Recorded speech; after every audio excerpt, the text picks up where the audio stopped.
Did you ever want to have more of this? Money? If yes, you should watch my money series. This is the first video of it, a little short introduction into the issue of money, right? So, hi, I'm Goldie. Welcome again to my channel and to the beginning of my little money series. There's much out there, right? In manifesting around money and all the concepts and the assumptions. And I think you have heard of this 1,000 times. So I think I don't really have to repeat it, right? We all know that most of us were brought up with bad ideas around money. I don't have to repeat it and reactivate them. We heard scarcity stuff from our parents, saving, debts, all of this, and many strange sayings around money that kind of made us even fear that we don't have enough and always thinking, is it enough for this month, and so on. So let's approach this money thing out of a different angle. I developed it myself, so I didn't see it anywhere out there, because I think all the stuff out there you already have in mind, all the psychology around money and the assumptions and Neville, and everybody talks about it and so on. So I want to make it a little more practical, so that we come out of this negative swamp, And I developed some little concepts for myself, and I want to share them here with you. And let's start it with things you maybe never have really thought about. By the way, in relation to this, please watch my shorties, especially the little shorty with the equations, the playlist with the equations, and especially the shorty 6 and 7. Those are, in my opinion, the most important ones. So, and this links now together with my money series. So many people want more money, but what do they mean with it? Let us set aside now our old bad beliefs. We kind of swish them out. We know we don't want to have them. So let this be enough, and let it be for now enough that we want more money. Let this be enough now. This our will, this our desire. So, and let's get practical and not artificial. The first thing, and today it's only this one thing, I want to incite you, motivate you to come near. To come near to money.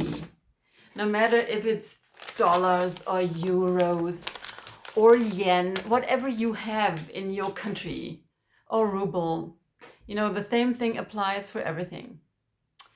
And just watch your behavior around money, what you think of it. I had really tough times money-wise. Not recently, it's a long time ago. I was a single mom and self-employed. And then crashes, economy crashes. The little older ones of you know the big internet bubble, 2001, and then 2007 and 8 again. We crumbled just up, I crumbled just up, and then it hit again. So I really had tough times. Worn down by debt. I had depression and burnout, everything. So I know a little bit about what I'm talking here. Let's come near to money. And it started to get better when I developed it for myself. I have the luck that I have some psychological educations. I'm coming out of consultancy, of coaching people in companies, and out of quality and customer retention management and HR and all of this. So I at some point that I must bring it down somewhere to make it tangible. And I can remember the time where I feared, really, my heart started to bump. Here's my heart. When I opened my bank account. I was one of the very early users in online banking. And I had my first account really a long time ago there. So I feared that to look at it. And I thought, if I don't look at it, it's not there. Maybe, but it's maybe not the best approach. Then when I kind of realized this doesn't work, I took the other approach. I thought, okay, let's make it practical. I watch it. I print it out and I track it. And I started to write things down. And this was my first step to recovery, I would say. And this is the issue for the today video, that I want to motivate you to make money real again. What do I mean by it? Today we have a lot of artificial stuff. We have, cards we take, we pay with cards. Some very crazy people pay even with their cell phone. I could scream, I could yell at them seeing it. They don't do, watch my shorty, equation number 7 and 6. I could yell at them. Some even do the crypto thing. I see it in my family. They walk around paying everything by card. And I always say, why do you do this? You have no relation to money anymore. It's just a digital number on any kind of device. Basically, money never was. It's a very short time in our development, historically, that we made money that artificial. And there are some entities in our world who like this. They want to detach us from reality. And reality is great. Don't let Neville and the other manifestation coaches seduce you into thinking reality is not important. This is nonsense. Reality is great. Having tangible things, having devices, having mouses, having whatever. Reality is great. And we should use it and love it and fill it with things that are valuable. This is the real thing. That we fill our reality with valuable things. So, back to money. And let's make money real means, first and foremost, look at it. First step, look at your numbers. Print out your accounts. Write things down.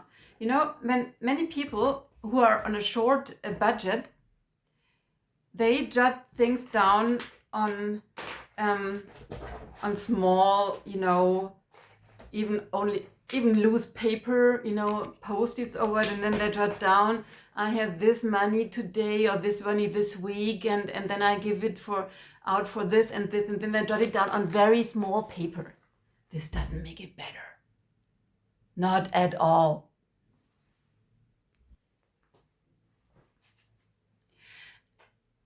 And I tell you one thing, do you know what you do by this when you put your money, your ins and outs and budget on this small paper? It's disappearing almost. I tell you a secret, by this, you make money small in your world. Yes. And this is the first step, please.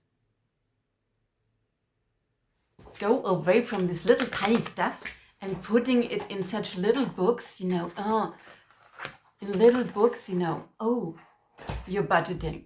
No, away with the little stuff concerning money. Away. take a thick book from now on, a real thick book, you know, really thick. And a big book, you know. I have a big money book in the meantime, where I write in my stuff, you know. Take it big, or even that big, and take something nice you like to open, you know. Yeah, this is letter size, a bit bigger. It's DIN A4, we say in Europe. And this is bigger than letter size, and this is smaller, yeah. But it's very thick. I like the thick book. Because, you know why this is important? I tell you why. I tell you the secret I found out. It's really a secret. Money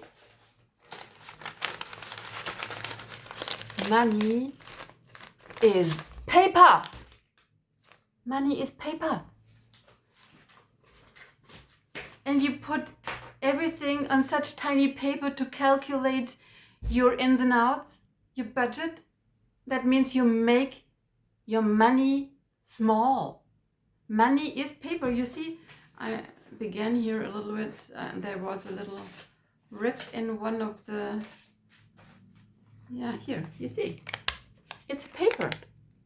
Money is only impregnated paper. It's a little stronger than the normal paper I have here in the book. No, it's a little stronger, but pretty same haptic. It's almost double the thickness of this, and there's print-ons on it and numbers, and it's a little thicker and kind of impregnated, yeah, so that it doesn't wear down so fast in the usage. But everything, also the euros, the dollars are thicker. Okay. So anyway, but you know, I come out of financing. I studied macroeconomics a long time ago at university. But anyway, you know, forgot half of it already. You know how they call money? Our money today? They call it fiat money. Fiat money. Fiat means Latin. Believe in it. That's because it's totally detached from any value. We only think, we believe it has value.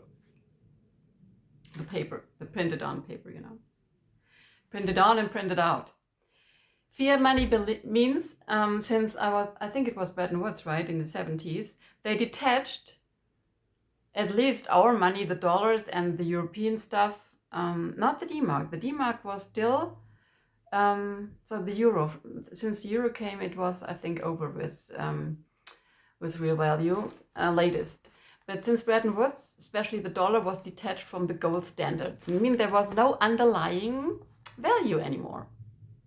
As far as I can remember, this was like this. I must watch it. If I said something wrong, I correct it in the next video. I'm gonna watch it because it just came to my mind.